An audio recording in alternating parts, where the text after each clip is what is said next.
बिस्मिल्लाहिर्रहमानिर्रहीम। अस्सलाम वालेकुम नाज़रीन, आप यूट्यूब चैनल देख रहे हैं। मैं इमरान खान हूँ। आज 20 तारीख है जनवरी की और आज डोनाल्ड ट्रंप अमेरिका के 47वें सदर के तौर पे हलफ उठा लेगा। डोनाल्ड ट्रंप की टोपी पे आप देखते होंगे रेड कलर की टोपी, वो हर जगह पे पहन के डोनाल्ड ट्रंप अपनी पूरी कैंपेन करता रहा और डोनाल्ड ट्रंप की टोपी के सामने ट्रंप लिखा हुआ था और साइड पे आपने देखा होगा कि 45 एंड 47 लिखा हुआ होता था।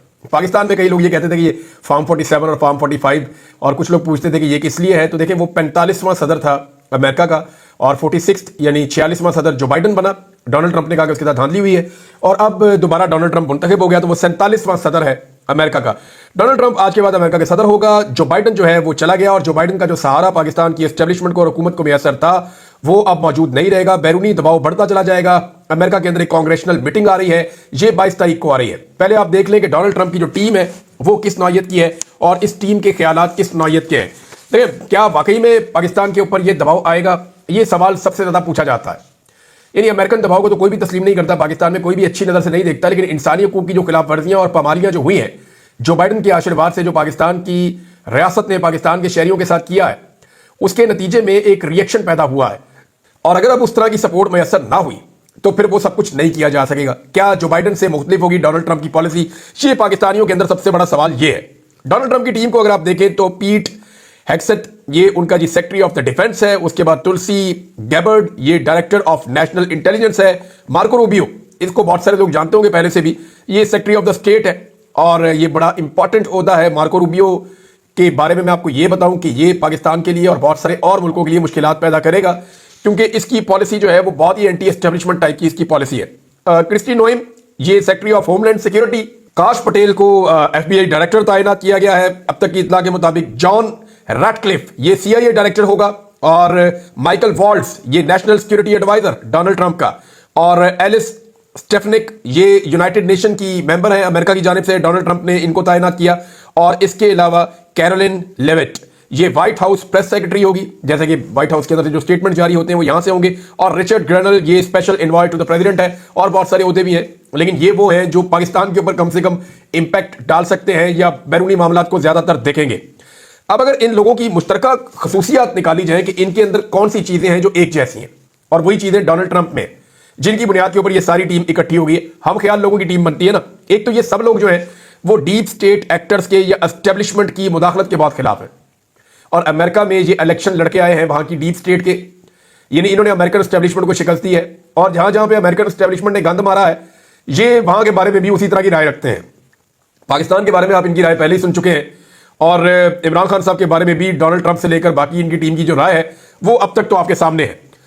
फिर ये सारे लोग जो है ये एंटी वॉर है, ये नई जंगें शुरू नहीं करेंगे, ये जो पुरानी जंगें हैं उनको रोकने की कोशिश करेंगे।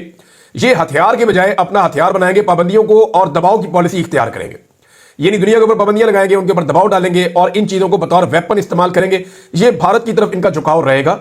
भारत क्योंकि दुनिया में दूसरी सबसे बड़ी आबादी है और ये उसको एक बड़ी मार्केट के तौर पे देखते हैं, और इलन मस्क जो है उसकी भी भारत से बड़ी कुर्बत है, बहुत सारे और इनकी टीम के अंदर मेंबर हैं डोनाल्ड ट्रंप की जो भारत के तरफदार है, तो ये भी एक खसूसियत इनकी रहेगी।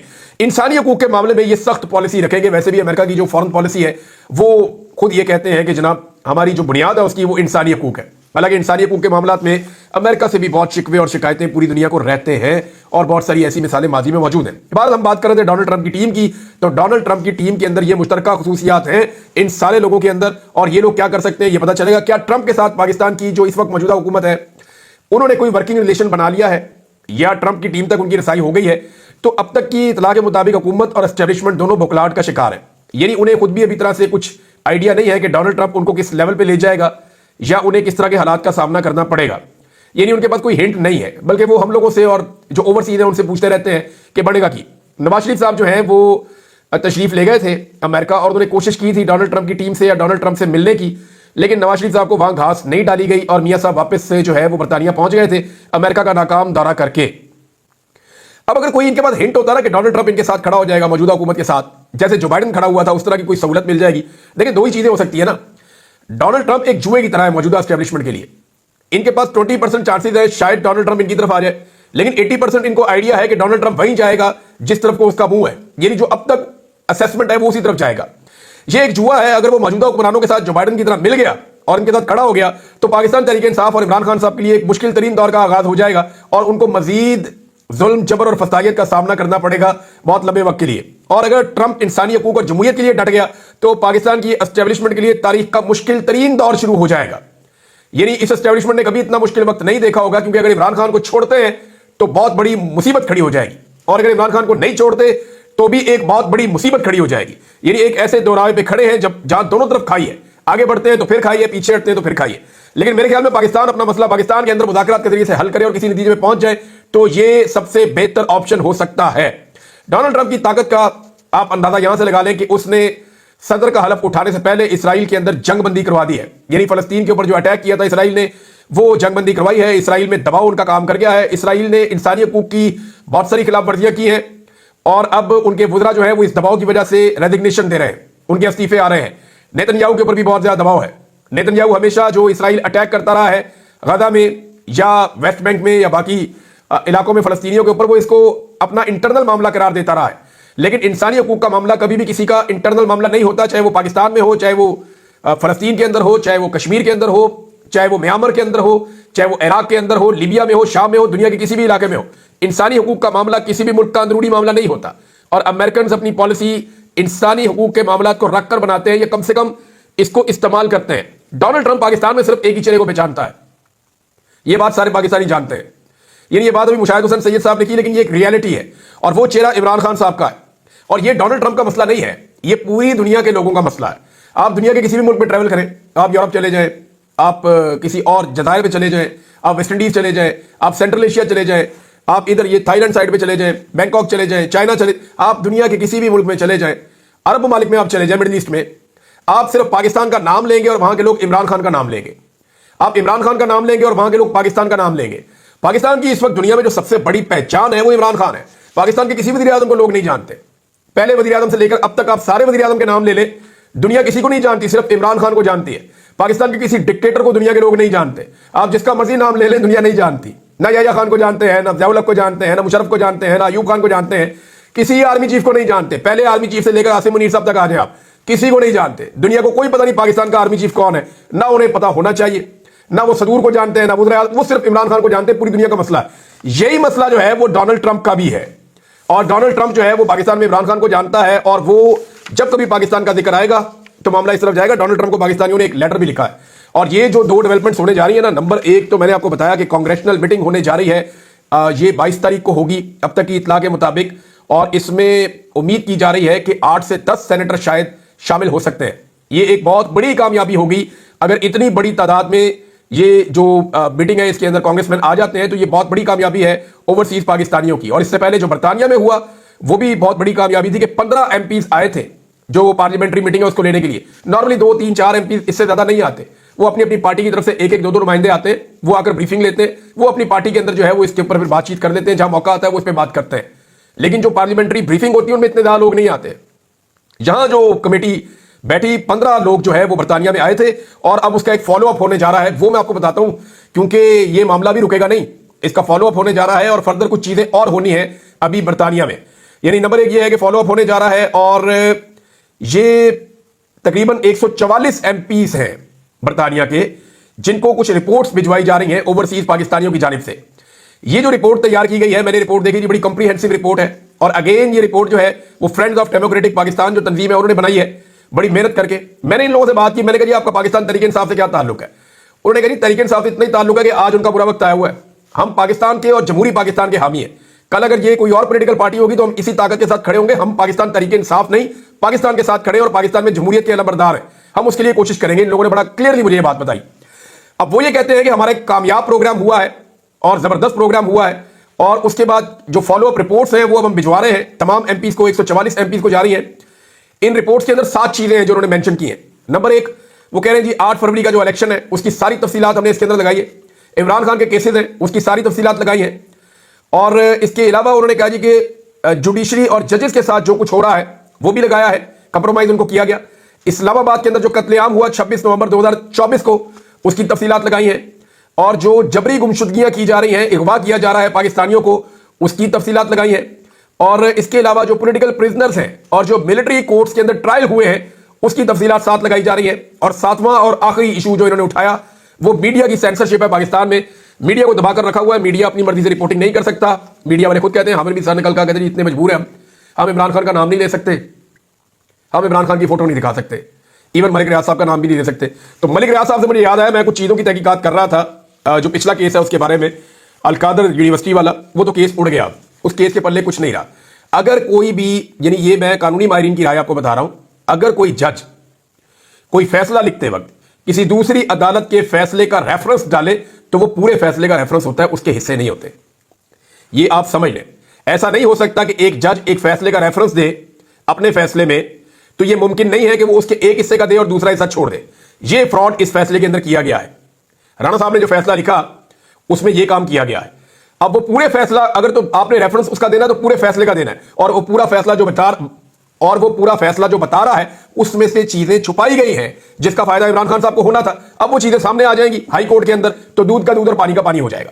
दूसरा, जो बहुत सारे जर्नलिस्ट हैं या वकला हैं, उनका ये कहना है कि जो 2 नए जजेस लाए गए हैं वो इसलिए लाए गए हैं ताकि पाकिस्तान तहरीक इंसाफ या इमरान खान साहब के केसेस को मैनेज किया जा सके। अब इमरान खान साहब के केस को अगर आते ही इनमें से किसी जज को दिया जाता है, एक नए जज को दिया जाता है, तो इतना हाई प्रोफाइल केस, एक साबिक वज़ीर आज़म का केस, ये उस जज के साथ और इंसाफ के साथ ज्यादती होगी, ये नहीं होना चाहिए। अच्छा जी, इसके अंदर मामला तो अब बहुत क्लियर हो गया है, ये टिकना तो है नहीं। अब इसमें जो है वो ये भी बताया गया है, जर्नलिस्ट ये कह रहे हैं कि 2 चीजें इकट्ठी इमरान खान साहब दायर करेंगे। एक तो इमरान खान साहब की अपील जाएगी, एक आधे दिन में चली जाएगी इस्लामाबाद हाई कोर्ट पे, अपील के साथ जमानत की दरखास्त भी दायर होगी। ये 2 चीजें जानी है, साथ अपील जानी है, साथ जमानत की दरखास्त जानी है। और ये बात आप याद रखिएगा कि 1 से 1.5 माह से ज्यादा जमानत की दरखास्त जो है वो पेंड नहीं हो सकती। 1 से 1.5 माह के अंदर जमानत का फैसला हो जाएगा और इमरान खान साहब को इसमें डेफिनेटली जमानत मिल जाएगी। ये नहीं हो सकता कि इसमें जमानत ना मिले। अब जनाब, ये जो मामला है ये शुरू हुआ था उस वक्त जब मलिक रियाज की फैमिली ने खरीदा था वन हाइट पार्क। ये आई ना कहानी, इसके बारे में मैं लगा हुआ था कि ये हुआ कैसे था। तो नाज़रीन, हुआ ये था कि मलिक रियाज साहब को वजीर आजम उस वक्त के नवाज शरीफ साहब ने बुलवाया था, बुलवा के उनसे मुलाकात की थी, और उस मुलाकात में मलिक रियाज साहब को कहा था कि मेरा बेटा जो है वो मुश्किल में है, लिहाजा वो जो वन हाइट पार्क की प्रॉपर्टी है वो आप खरीद लें बरतानिया में। और फिर हसन नवाज ने 2 नंबरी करते हुए वो प्रॉपर्टी दुगनी कीमत पे बेची मलिक रियाज साहब के साहबजादे की कंपनी को, और ये एक धोखा दिया गया था। यानी जो 9 अरब की प्रॉपर्टी थी उसको 18 अरब में बेचा लगभग। उस वक्त इसकी 20 मिलियन पाउंड की वर्थ थी और इसको 45 मिलियन पाउंड के अंदर बेचा गया था मलिक रियाज के बेटे की कंपनी को, और इजाफी पैसे वसूल किए थे। ये वही हसन नवाज है जो इस वक्त बरतानिया से निकल लिया दिवालिया होने के बाद। यानी इसने सारा पैसा इकट्ठा किया, वन हाइट पार्क को भी बेचा, अपनी सारी कंपनियों को दिवालिया साबित किया और अरबों रुपया लेकर ये बरतानिया से निकल लिया। और दूसरी तरफ जो मलिक रियाज साहब जो है उनके वहां पे जो है अकाउंट फ्रीज हो गए, उनके अकाउंट फ्रीज हुए। फिर उन्होंने जो मुआहदा किया उनके साथ, खुफिया मुआहदा किया एनसीए के साथ कि जी हम पैसा ले जाते हैं पाकिस्तान में वापस। और जब उन्हें पता चला कि जी पैसा पाकिस्तान में वापस जाना कहां पे, सुप्रीम कोर्ट में जाएगा जी, वहां पे हमने जुर्माना अदा करना है, तो वो जुर्माने की मद में आ गया। मेरे 2-3 सवाल आते हैं यहाँ पे। पहला सवाल यह है कि मलिक रियाज को तो 460 अरब का जुर्माना कर दिया, और जुर्माना करने की वजह यह थी कि सिंध से इन्होंने जमीन कम कीमत में ली। तो सिंध की गवर्नमेंट के खिलाफ क्या कार्रवाई की थी अदालत ने? आसिफ अली जरदारी है ना, या मुराद अली शाह, इनके खिलाफ क्या कार्रवाई हुई? मलिक रियाज को तो जुर्माना हो गया, इनके खिलाफ क्या कार्रवाई हुई?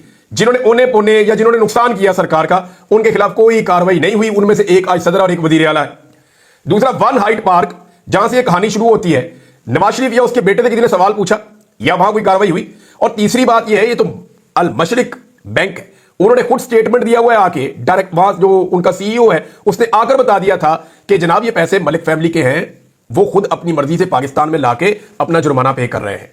ये उन्होंने आकर बता दिया था। और पाकिस्तान की गवर्नमेंट जो है वो सिर्फ उन्होंने, क्योंकि ये पैसा बहुत ज्यादा बल्क में आना था, तो पाकिस्तान की गवर्नमेंट को उसके अंदर अपना जो है वो लीगैलिटी के लिए इस पे कैबिनेट की अप्रूवल लेनी पड़ी, और वो अप्रूवल इमरान खान साहब के गले में फंसा दिए। और कोई कानूनी नुक्ता नहीं है, ये केस उड़ जाएगा। ये मैं आपको पहले भी बता चुका हूं, अब फिर आपको बता रहा हूं। अब नाज़रीन, नया एक मंजन पाकिस्तान में लाया गया। पाकिस्तान की एस्टेब्लिशमेंट ने वैसे सारे तजुर्बे कर लिए हैं पाकिस्तान के साथ, ये एक नया तजुर्बा है जो अब दोबारा मार्केट में लॉन्च किया गया। देखिए, एस्टेब्लिशमेंट ने गुज़िश्ता 3 सालों में अपने तमाम वो ख्वाहिशात पूरी की हैं जो वो करना चाहते थे। यानी उन्होंने टेक्नोक्रेट लगाकर देख लिए, लंबी निगरान हुकूमत बनाने की बातें होती थी वो भी उन्होंने करके देख ली, अदालतों पर और इदारों पर मुकम्मल कंट्रोल करना चाहते थे वो भी करके देख लिया, फौजी अदालतों में ट्रायल करना चाहते थे वो भी करके देख लिया, धांधली से तमाम जमातों को 2 मरतबा उन्होंने हुकूमत बनाकर देख ली।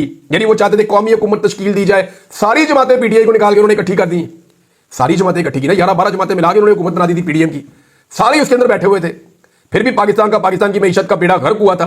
अब जनाब खबर ये आ रही है कि कौमी हुकूमत का मंजन दोबारा बेचा जा रहा है और पाकिस्तान तहरीक इंसाफ को और इमरान खान साहब को राजी करने की कोशिश की जा रही है। अच्छा जी, आप कोई और बात नहीं मानते, आप डील नहीं करना चाहते, आप ना करें, पाकिस्तान की खातिर एक कौमी हुकूमत आप बना दें। उसमें ऑफर यहां तक पहुंची है मुबैना तौर पर कि पाकिस्तान तहरीक इंसाफ को कहा ये वज़ीर आज़म भी आपका बना देते हैं और बाकी सारी जमातों में होगा ये कि ये जो फार्मूला है वो ये है कि ये जो पूरी की पूरी असेंबली है ये ऐसी बैठी रहेगी, पंजाब नून लीग के पास, सिंध जो है वो पीपल्स पार्टी के पास, बलूचिस्तान जैसे चल रहा है वैसे ही, और खैबर पख्तूनख्वा जो है वो पीटीआई के पास, यानी सबके पास अपने अपने सूबे मौजूद हैं। और अब किया यह जाएगा कि इसी सेटअप के अंदर एक कौमी हुकूमत बना दी जाएगी, जितने एमएनए है ना सारे के सारे वो मौजूद रहेंगे और सारी पार्टियां हुकूमत में आ जाएंगी, कोई भी पार्टी अपोजिशन में नहीं होगी, सारी पार्टियां मिलकर हुकूमत करेंगी और एक कौमी हुकूमत बनाएंगे साल 2 साल के लिए। और उसके अंदर कहते हैं जनाब कि हमने को कानून साजिया करनी है, कोई आईनी तरमीम करनी है, सारी चीजें सेट करके और फिर बाद में इंतखाबात करवा देंगे। ये नया मंजन मार्केट में है। इमरान खान साहब फिलहाल इसके ऊपर भी नहीं मान रहे, इस पर भी आमादा नहीं हो रहा है। देखिए, कौमी हुकूमत तो पहले बनाकर देख ली ना, पीटीआई को बाहर निकालकर कौमी हुकूमत बनाकर देख ली। अब पीटीआई को मैं आपको एक बात क्लियर कर दूं, जिस वक्त इमरान खान साहब ने कोई डील मारी या जिस वक्त इमरान खान साहब ने इस किस्म के किसी खेल का हिस्सा बने जिसमें ये सारों के साथ मिलकर इमरान खान साहब उस तरीके से बैठे जैसे वो चाह रहे हैं, यानी मुज़ाकरात के लिए बैठना तो बहुत अच्छी बात है, रास्ता निकालना चाहिए, एस्टेब्लिशमेंट को वापस उनके काम पे भेजना चाहिए, इदारों का सियासत के अंदर से किरदार खत्म करना चाहिए, ये सारी चीजें करने के लिए अगर बैठते हैं तो बहुत अच्छी बात है। लेकिन अगर इक्तदार की खातिर कोई डील होती है तो इसका बहुत बड़ा डैमेज इमरान खान साहब को हो जाएगा। मोहित पीरजादा साहब ने दावा किया है कि बुशरा बीबी को जो सजा सुनवाई गई है उसमें अली अमीन गंडापुर साहब का किरदार है। और मोहित पीरजादा साहब ये कहते हैं क्योंकि बुशरा बीबी अली अमीन के लिए मसाइल पैदा कर रही थी, इसलिए अच्छा इससे पहले कुछ लोगों ने दावा किया था उस वक्त भी जब आजम सवाती साहब गिरफ्तार हुए थे, क्योंकि आजम सवाती साहब को इमरान खान साहब ने खैबर पख्तूनख्वा में वज़ीर आला हाउस में रखा हुआ था और वो खुले हर जगह पे आते जाते थे, हर चीज़ के ऊपर उनकी निगरानी थी। लेकिन फिर जब वो गिरफ्तार हो गए और लंबे अरसे तक के लिए, तो कुछ लोगों ने उस वक्त भी इस किस्म का क्लेम किया था जो अब मोहित पीरजादा साहब कर रहे हैं। और वो ये कह रहे हैं कि जनाब बुशरा बीबी की गिरफ्तारी के पीछे अली अमीन गंडापुर इसलिए है क्योंकि अली अमीन गंडापुर साहब को लगता था कि मेरे मामलात के अंदर मुदाखलत हो रही है और उनके लिए परेशानी पैदा हो रही है। देखना ही होगा कि इस पर बुशरा बीबी और इमरान खान साहब क्या मौक़िफ़ देते हैं। अभी जेल से तो फिलहाल वो नहीं दे सकते, लेकिन फ्यूचर में ये चीज़ें खुलती होती हैं बड़े लंबे अरसे के बाद, तो देखते हैं बाद में क्या होता है। नाज़रीन, जस्टिस मंसूर अली शाह साहब के साथ एक और ज्यादती की गई है सुप्रीम कोर्ट ऑफ पाकिस्तान में, और ये जैसे कादी साहब चला रहे थे अदालत को वैसे ही चलाया जा रहा है।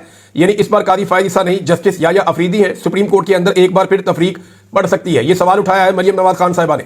वो ये कहती हैं कि चीफ जस्टिस याया अफरीदी के मातहत रजिस्ट्रार ऑफिस ने सुप्रीम कोर्ट के 16 जनवरी के वाज़ेह हुक्मनामे के बावजूद 26वीं तरमीम के तहत नाफिज होने वाले आर्टिकल 191A पर जवाबदेही के मुकदमे को अब तक समाअत के लिए मुकर्रर नहीं किया। हालांकि बेंच कह चुका है कि इसको समाअत के लिए लगाया जाएगा पीर वाले दिन। जस्टिस मंसूर अली शाह, जस्टिस आयशा मलिक और जस्टिस अकील अब्बासी ने हुक्मनामे में लिखा कि मुकदमा 20 जनवरी दिन 1 बजे समाअत के लिए मुकर्रर किया जाए, यानी आज के दिन, मगर अब तक काज लिस्ट जारी नहीं हुई और ज़राए का दावा है कि जारी होगी भी नहीं। ऐसे में जज साहिबान मखसूस नशिस्तों के बाद एक मरतबा फिर एक हुक्म की खिलाफ वर्जी बर्दाश्त करेंगे। यानी इससे पहले भी जजों के हुक्म की खिलाफ वर्जी हो रही है, मखसूस नशिस्तें जो फैसला हो चुका है फुल कोर्ट का वो अभी तक उसके ऊपर अमल दरामद नहीं हो रहा। इसी तरह यहां पे भी जज ने एक फैसला दिया, एक बेंच ने फैसला दिया और उस बेंच के फैसले के ऊपर रजिस्ट्रार ऑफिस अमल दरामद नहीं कर रहा, और रजिस्ट्रार की क्या मजाल है। यानी ये तो मामला फिर चीफ जस्टिस के हाथ में है ना। अच्छा, अटॉर्नी जनरल ऑफिस जवाब के लिए वक्त मांग रहा था, जब बेंच ने वक्त नहीं दिया तो उन्होंने अपने तकर्रुर करदा चीफ जस्टिस से वक्त ले लिया। ये तासुर खुद में एक तबाही है। अच्छा जनाब, मुकदमा क्या है? मुकदमा ये है कि कौन से मामला जो है वो आईनी बेंच में जा सकते हैं और कौन से नहीं जा सकते। यानी अगर मैं सिंप्लीफाई करूं आपको तो ये 26वीं आईनी तरमीम के ऊपर बहुत बड़े सवालात उठ जाएंगे अगर इन जजेस ने कोई फैसला दे दिया तो। इसलिए इस केस को टेक्निकली लगने नहीं दिया जा रहा। अब अंदाजा करें कि अदालत हुक्म देती है और केस नहीं लगता, और ये कादी फायद ईसा के दौर में होता था, अब जस्टिस याया अफरीदी के दौर में भी हो रहा है। तक इतना ही, अपना ख्याल रखिएगा, अपने चैनल का भी। अल्लाह।